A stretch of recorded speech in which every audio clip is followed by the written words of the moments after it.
విశాఖపట్నంలో కాపు నేతలు సమావేశం అయ్యారు. ఆ కాపు నేతలు సమావేశం అవ్వడానికి గల కారణం ఏంటి, అసలు ఏం జరగబోతుంది అనేది ఒకసారి మనం పూర్తి స్థాయిలో విశ్లేషణ చేసుకుందాం. ప్రస్తుతం మనతో పాటున్నారు ప్రముఖ రాజకీయ విశ్లేషకులు, ప్రముఖ సీనియర్ జర్నలిస్ట్ సిఎస్ రావు గారు. వారితో మాట్లాడదాం. సార్ నమస్తే. సార్ నమస్తే. విశాఖపట్నంలో కాపు నేతలంతా సమావేశం అయ్యారు. ఏంటి అసలు విశాఖపట్నం వేదికగా కాపు నేతల సమావేశం అవ్వడానికి గల ప్రధాన కారణం ఏంటి, ఏం జరగబోతుంది అంటే ఏం చెప్తారు? ఇప్పుడు ఇటీవల కాలంలో నడుస్తున్న అంత పాలిటిక్స్ కాపు సామాజిక వర్గం చుట్టూ తిప్పుతూ ఉన్నారు. అటు కూటమి ప్రభుత్వం కానీ, లేదంటే విపక్షంగా ఉన్నటువంటి వైఎస్ఆర్ కాంగ్రెస్ పార్టీ కానీ కాపు సామాజిక వర్గం అనే దాని చుట్టూ తిరుగుతున్నాయి. గతంలో ఎప్పుడు లేని విధంగా అసలు కాపులు ఎవరు, రెడ్డిలు ఎవరు అనేటువంటి ఒక సామాజిక న్యూస్ స్ప్రెడ్ అవుతుంది సోషల్ మీడియాలో. ఓకే. అలాంటి సందర్భంలో ఇప్పుడు కాపు కాదు, అసలు ఎవరు మెగా ఫ్యామిలీ కాపు కాదు అనేటువంటి ఒక వర్షన్ని వైఎస్ఆర్ కాంగ్రెస్ పార్టీకి సంబంధించిన సోషల్ మీడియా వినిపిస్తుంది కొన్ని మీడియా హౌసెస్లో, ఓకే, కొన్ని ప్లాట్ఫామ్స్లో. ఈ వాదన గత కొంతకాలంగా ఉంది. దాసనారాయణ గారు బతికున్నప్పటి నుంచి ఉంది. ఇది అసలైనట్టు కాపులు కాదు అని చెప్పేసి ఈవెన్ పేరు నాని కూడా మెగా ఫ్యామిలీ మీద టార్గెట్ చేశారు. ఓకే. అంటే ఏంటి, జనసేన పార్టీ కాపులకు సంబంధించినటువంటి ఒక ప్లాట్ఫామ్గా కనిపిస్తూ ఉంది. ఆ ప్లాట్ఫామ్ నుంచి కాపుల్ని దూరం చేయకపోతే రాబోయేటువంటి రోజుల్లో వైఎస్ఆర్ కాంగ్రెస్ పార్టీ గెలిచేటువంటి అవకాశం లేదు, అధికారంలోకి వచ్చేటువంటి అవకాశం లేదు. కాబట్టి కాపు సామాజిక వర్గాన్ని జనసేన పార్టీ నుంచి దూరం చేయాలి అనేటువంటిది ఒక కాన్సెప్ట్ వైఎస్ఆర్ కాంగ్రెస్ పార్టీలో ఉన్నట్టు కనిపిస్తుంది. ఓకే. సరే, ఏ రాజకీయ పార్టీ అయినా కానీ గెలవడానికి చేసేటువంటి ప్రయత్నాల్లో అనేక ప్రయత్నాలు చేస్తూ ఉంటుంది. అలాంటి వాటిలో ఆంధ్రప్రదేశ్లో ఇదొక అంశం.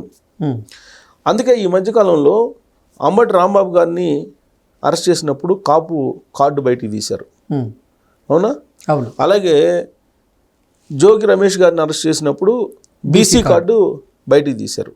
ఇప్పుడు అరెస్టులకి తర్వాత ఏదైనా సంఘటనలు జరిగినప్పుడు, నేరాలు జరిగినప్పుడు, శిక్షలు పడినప్పుడు కులం అనేది వాడకూడదు. కులం నందిగాం సురేష్ని అరెస్ట్ చేసినప్పుడు ఎస్సీలు ఎస్సీ కార్డు నందిగం సురేష్ ఎందుకు ఇప్పుడు నాయకుని తీసుకొచ్చారు, సునీల్ నాయక్ని విచారణ ఇస్తున్నారు. సునీల్ నాయక్ని విచారిస్తున్నారు. సునీల్ నాయక్ ఏమంటున్నారు, నేను ఎస్టీని అని అంటున్నారు.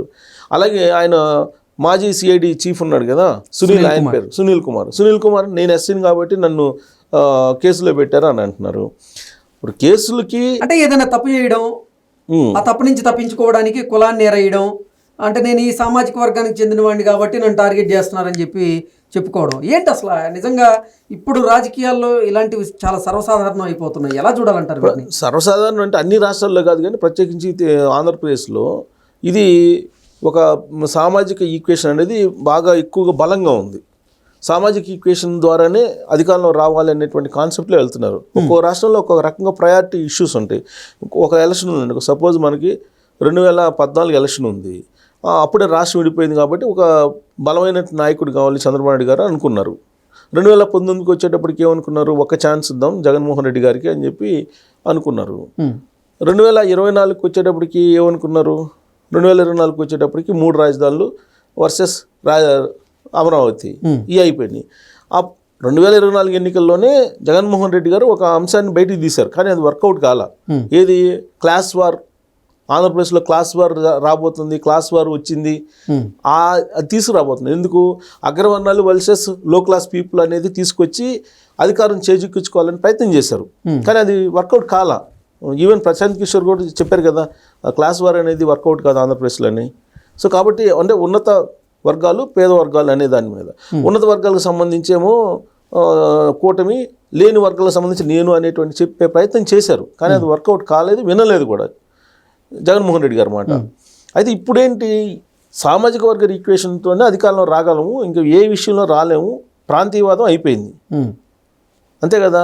ఇప్పుడు ఇంకుండేది ఏంది, సామాజిక వర్గ ఈక్వేషనే. ప్రాంతీయవాదం వర్కౌట్ కాల 2024 ఎన్నికల్లో.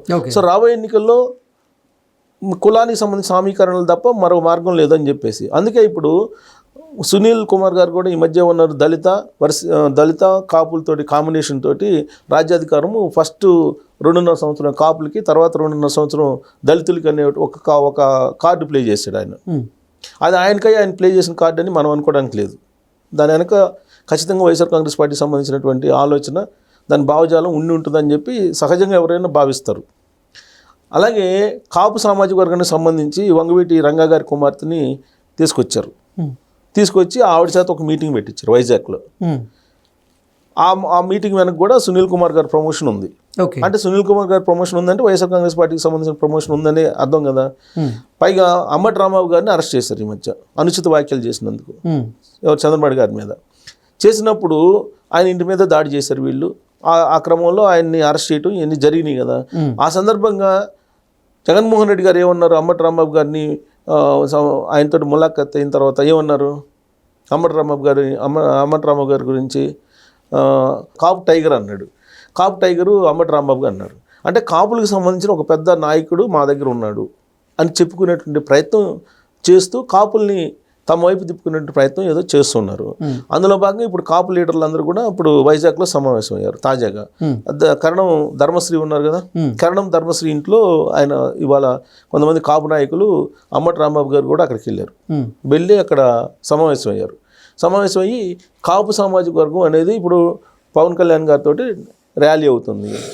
సో ఆ ర్యాలీ అవుతున్నటువంటి కాపు సామాజిక వర్గంలో ఎలాగైనా సరే కొంత భాగాన్నైనా లాక్కోవాలి, పూర్తి భాగాన్ని కాకపోయినప్పటికీ అనేటువంటి యాంగిల్లో ఖచ్చితంగా వాళ్ళు ఒక ప్లాన్ తయారు చేస్తారు. ఆ ప్లాన్లో భాగంగా ఏంటి, కాపులకి ఏం అన్యాయం జరుగుతుంది, కాపుల మీద కేసులు పెడుతున్నారు అనే యాంగిల్లో. మరి దానికి తగ్గట్టు ఇప్పుడు అంబటి రాంబాబు గారి మీద ఒక కేసు మళ్ళీ ఫైల్ కాబోతుంది. ఆయన ఏదో 22 ఎకరాలు ఆక్రమించాడని ఆ ఒక కేసు మళ్ళీ వస్తుంది. ఇదంతా రాజకీయపరమైన కక్ష, కాపులను అనగదొక్కేటువంటి కక్ష అని చెప్పి భావించేలాగా ఈ మీటింగ్ని ఎలివేట్ చేయాలనేది బహుశా వాళ్ళకు ఉండి ఉండొచ్చు. మొన్న ఈ మధ్య ఎవరు అన్నారు, ముద్రగడ పద్మనాభరెడ్డి గారు, ఆయన ఏమన్నారు, కట్టుబట్టలతోటి కాపుల్ని రాష్ట్రం నుంచి తరిమేసేటువంటి పరిస్థితి ఏర్పడింది అని. అంటే ఇవన్నీ వైఎస్ఆర్ కాంగ్రెస్ పార్టీకి సంబంధించినటువంటి అస్త్రాలుగా మనం చెప్పుకోవటంలో ఎలాంటి సందేహం ఉండదు. ఎందుకంటే ఆ పార్టీ కూటమి ఉన్నంతకాలం అధికారంలోకి రాలేము అనేది ఉంది. సో ఈ కూటమి చీలిపోవాలి, లేదంటే కూటమి చీలిపోదు అనేటువంటి సంకేతం ఇస్తున్నారు పవన్ కళ్యాణ్ గారు. అంటే దానికి నెక్స్ట్ ప్లాన్ బి ఏంటి, కాపుల్ని వీలున్నంత వరకు పవన్ కళ్యాణ్ గారి నుంచి దూరం చేయాలి. దాన్ని ఎలా చేయాలి ఏంటి అనేది బ్లూ ప్రింట్ వైజాగ్లో రెడీ అవుతుంది. దాంట్లో భాగంగానే వాళ్ళు సమావేశం అయ్యారు వీళ్ళందరూ కూడా. Okay sir, thank you so much. Thank you.